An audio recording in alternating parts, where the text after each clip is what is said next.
করে এই কাজটা করিনি। আমার এই ঝাল হেঁচকির অদ্ভুত সমস্যাটা একদম কন্ট্রোলের বাইরে। প্লিজ আমাকে ক্লাস থেকে বের করে দেবেন না, আমি আর কখনো এমন করব না।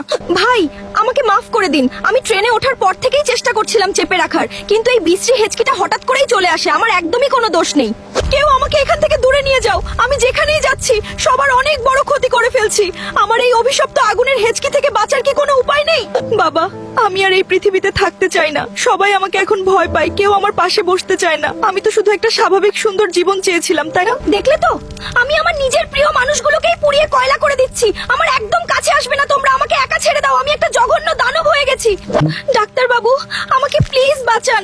গত 3 দিন ধরে আমার এই আগুনের হেঁচকি একটুও থামছে না, রাতে ঘুমাতেও পারি না। আমি আপনাকে আগেই বলেছিলাম আমার থেকে দূরে দাঁড়াতে। আমি সত্যিই চাইনি আপনার এত দামি ক্লিনিক আর নতুন শার্টটা এভাবে নষ্ট হয়ে যাক। আমাকে মাফ করে দিন ডাক্তার বাবু, আমি ইচ্ছে করে আপনার মুখে আগুন ছুড়ে মারিনি। আমি খুব নার্ভাস হয়ে গিয়েছিলাম বলে হেঁচকিটা হঠাৎ চলে এসেছিল। প্লিজ আমাকে জেলের নোংরা সেলে বন্দি করে রাখবেন না। অফিসার এই ঘরটা তো অনেক ছোট, আমি এখানে দম বন্ধ হয়ে মারা যাব। আর আমার যদি আবার হেঁচকি উঠে তাহলে জেলের অন্য বন্দীদের অনেক বড় বিপদ হয়ে যাবে। আমি তো আগেই সাবধান করেছিলাম, আপনারা কেন শুনলেন না আমার কথা?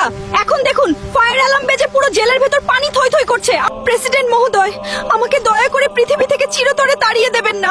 আমি তো কোনো সন্ত্রাসী নই, আমি গহীন জঙ্গলে একা থাকবো। এই ভারী স্পেস স্যুটের ভেতর আমার ভীষণ গরম লাগছে আর দম আটকে আসছে। তোমরা আমাকে কোথায় নিয়ে যাচ্ছ? আমি একা ওই মহাশূন্যে অন্ধকার রকেটে। সব শেষ, আমার নিজের সমাজ পরিবার সবাই আমাকে একটা জঞ্জালের মতো মহাকাশে ছুঁড়ে ফেলে দিল। এখানে তো আমার হেঁচকির আগুনে কেউ ভয় পাচ্ছে না, বরং এই বরফের গ্রহটা ধীরে ধীরে গরম আর সুন্দর হয়ে উঠছে।